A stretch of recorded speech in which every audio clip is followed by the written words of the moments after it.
Hello, my name is Matt Callan. This is indeed Big East time. Back again, we've looked back at the non-conference slate. Now I want to look forward, get some projections out there for the major awards of the Big East. Look at project some all Big East teams, and then we got 10 games that I'm anticipating. We'll look at that in the latter half. Starting off, I want to look at Player of the Year projections. I think it's got to be, so far, I think it's definitely looked like Jalen Brunson. So steady, so reliable for Villanova. Really what you want in a point guard. He is a phenomenal player. His shooting numbers have been off the chart. He's just so, I think, reliable. I think just gets him so well. The fakes, so in control of the game. I think just changes games for Villanova the way he controls the tempo, controls the pace. He's always in control. I think right now he's looking like the clear-cut player of the year, even with a lot of good players in this conference. Move now to coach of the year. Always a little tough to predict, but I think all it comes down to is just whatever team can improve the most. I think that's looking like St. John's. I think Chris Mullin's got a good chance to win it, especially if they manage to make the tournament, which I think isn't too far-fetched. They have some work to do in conference play, but they haven't done really anything to hurt their chances. No bad losses out of the conference. Like you mentioned, not a lot of good wins, but I think Mullin's definitely got a chance. I think, of course, you gotta look at Jay Wright. Villanova in the new Big East has been so dominant in college basketball, in the conference. Jay's always got a chance to win that award. And then the other big two, I think, is if Xavier or Seton Hall. Probably looking more like Xavier. If either one of those two has a chance to win the regular season, I think that it would either go to Mac or Willard, depending on who wins. I think Creighton's also looked good. Greg McDermott is a good coach. He's got a chance. I think if Providence can get their act together, I think Ed Cooley's got a good chance. There's a lot of good coaches in this conference. Tough one to predict, I think, at this stage. The all Big East teams now. First team, see what I got there. We have Brunson, Bridges, Blewett, Delgado, Foster, and Desi Rodriguez. Brunson we talked about, player of the year. He'll be on first team. Mikal Bridges, breakout star this year, looking like a lottery pick in the draft. The offensive game has followed up. He's been a great defender. He's been great offensively, much more aggressive, much more consistent offensively than in years past. He's been great. Blewett has been unbelievable too. Phenomenal shooter, great scorer for Xavier. He really makes them go. Same with Delgado and Seton Hall.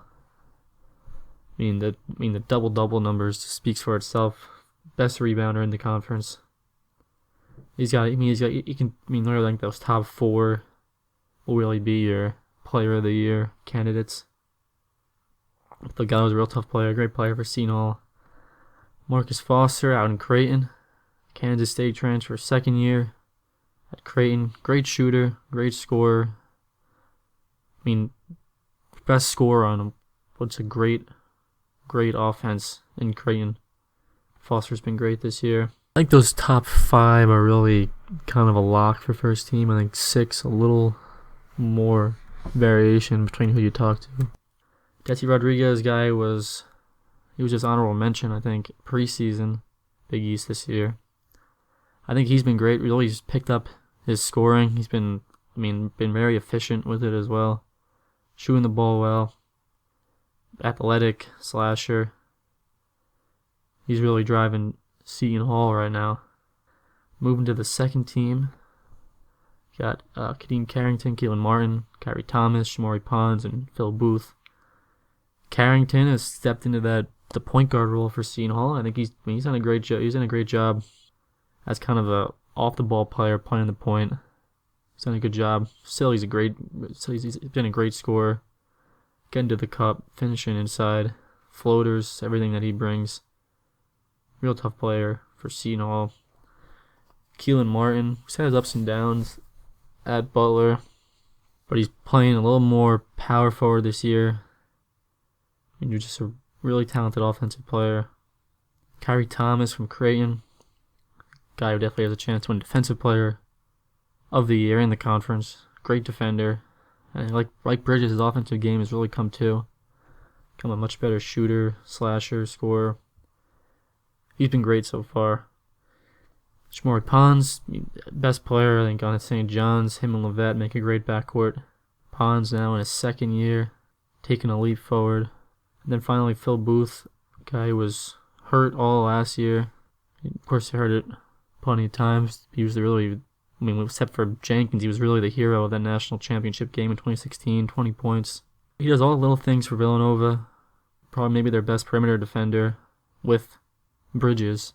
But I think Phil Booth's got a chance to get some honors in the Big East this year. He's been really good. And the offensive game has been great, shooting the ball really well. We'll move into honorable mention. Another Villanova Wildcat, Omari Spellman. Sat out last year a little bit unfairly, I think to say the least. But he's been great. Face-up game is great. He's good in the post. Plays with a lot of heart and passion. Moves really well for a big guy who's definitely lost a lot of weight since high school. He's been great for Villanova, given that inside presence that they lacked a little last year. He's been awesome for them. Marcus Howard, great shooter at Marquette, leading the conference in scoring right now. I mean, it's going to be him and Rousey, and Hauser's stepped up big this year, but I mean, it's really those three guys. And right now it's Howard and Rousey, 1 and 2 in the Big East in scoring. It's something that's never been done before in the conference. But they're going to really have to carry this Marquette team, who's got got an outside chance at the tournament. We'll see. I mean, we've seen how Providence has struggled without Cartwright at full strength. Guy who won Most Improved as Providence's point guard. Really quick, really good passer, explosive, dynamic playmaker for Providence. We went a little overboard with honorable mention. Usually it's just a few guys, but we got 6 here. JP Macura, 1-2 punch, him and Blewett, great 1-2 punch. One of the best in the conference. Macura, good rebounder, plays a little defense, shooter. A little scrappiness to Xavier. Ronnie Bullock, Providence, their best scorer, really. Arguably their best player at Providence, him and Cartwright. Bullock, good defender. He's tough. Jesse Govan's made a big leap forward this year. He's been great with Patrick Ewing for Georgetown. They haven't played. Strength of schedule isn't great there, but Govan's been really good. I think looking like he could earn himself an honorable mention, at least nod. The all-freshman team, I think really this is top 3 are definitely easy to pick out. Spellman, Tyshawn Alexander, and Mitch Ballack. Alexander and Ballack for Creighton. Great freshman class at Creighton. These guys are both really good. Alexander's been great at the point, attacking the rim. Ballack's smart player. Been a really good shooter. He can play. He's been a wing player. He can play big at times. Talked about Spellman. Face-up game, post, he does it all. Big for Villanova. We fill out this team. We got Najee Marshall at Xavier, Jamarco Pickett, Georgetown, and Makai Ashton Langford at Providence. Also wanted to mention Miles Cale. I think he's got an outside chance at for Seton Hall. Defensive Player of the Year, 2 guys we mentioned already, Mikal Bridges, Kyrie Thomas. Both co-defensive players of the year last year with Josh Hart. No reason not to give it to these 2 again. I think, you could even throw Phil Booth's name in the mix. Wasn't thinking about him really until now, but Bridges and Thomas, safe bets for Defensive Player of the Year. Most Improved, I think it's got to be Mikal Bridges. He was really good last year. Wasn't always consistent on the offensive end, and this year it's been a different story. Him, Brunson, and Booth, really a big 3 at Villanova. I think he's definitely got a chance to win Most Improved. Talked about Govan. Been great this year with Patrick Ewing. Numbers have really jumped. He's definitely got a chance. Another guy, Tyreek Jones, Been very good for Xavier.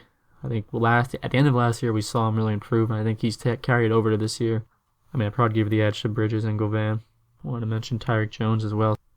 Sixth man, easy choice I think here. I think it's gotta be Dante DiVincenzo, another Villanova Wildcat. DiVincenzo, I mean, talk about him as the sixth starter all the time. It's true. He comes in really right away. Great player. Got that composure to come off the bench. Super athletic. Great jump shot. Defends. Phenomenal rebounder with his athleticism. I think he's definitely got the reins on the sixth man award right now. 10 games. I'm anticipating. Of course, a lot can change from now to when these games will actually be played. Definitely how we saw last year.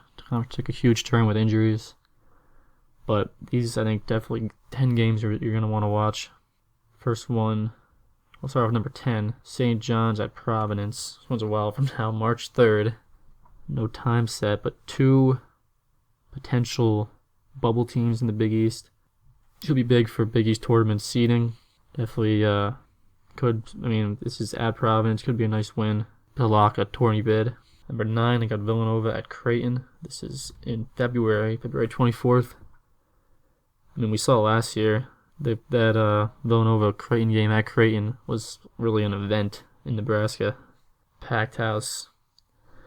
A lot of fun last year, even though Villanova really controlled the game. Creighton's still a good team. Tough place to play. Packed building.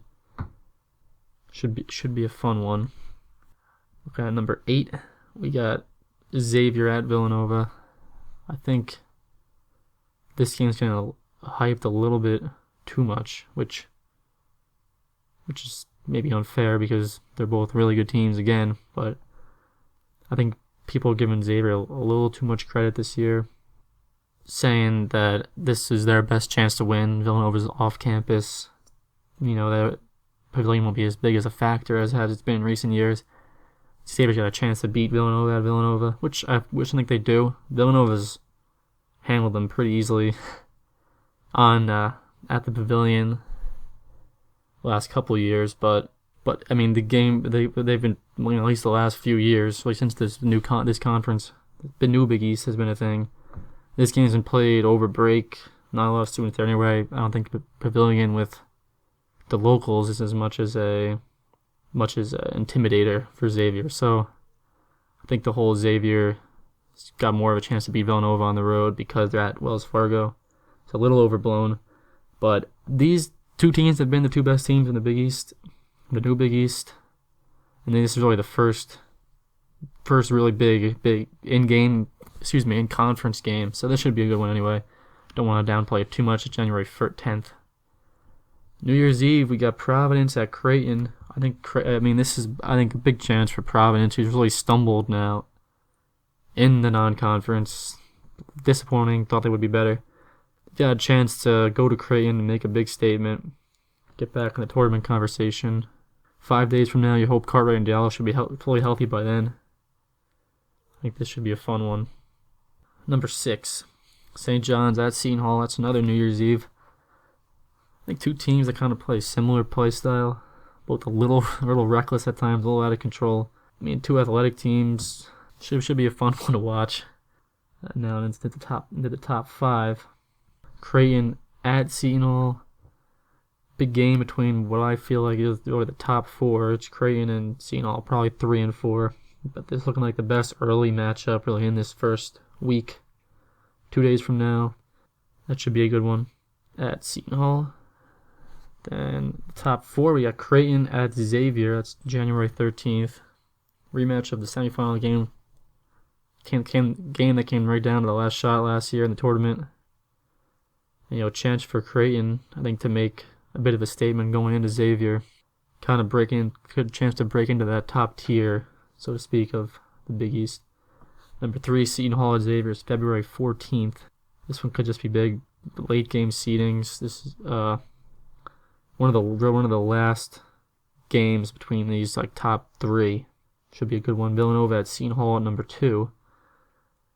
Seton Hall, 4 years of this new Big East, Seton Hall's beat Villanova once in 3 of the 4 years, which is unique as Villanova's lost 11 times in conference play or in the tournament in the last 4 years. 3 of them come from the hands of Seton Hall. No team has beaten Villanova in 2 separate years. First year, Creighton beat them twice, and then the other loss was Seton Hall.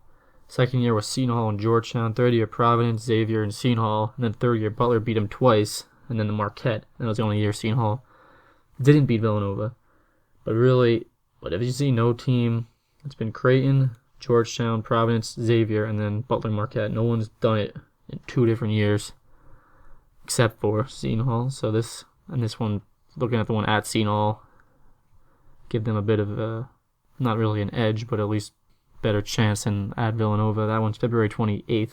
That's another late game. And then number 1, it's being the 2, I think, best teams in the conference. Villanova at Xavier, February 17th. Xavier's got a better chance at an upset, of course, at home. I mean, what's not to like here? 2 best teams in the conference. 2 best teams consistently in the last 4 years in the Big East. And that is number 1 games I am anticipating in this Big East season. So that's going to be it. Conference play starts tomorrow. And thank you very much for listening. Thank you for listening. If you enjoyed, please like, comment, subscribe, share. And remember, there's always another seat at the round table. So leave a comment. You can tweet at us at RoundTable Time. Thank you.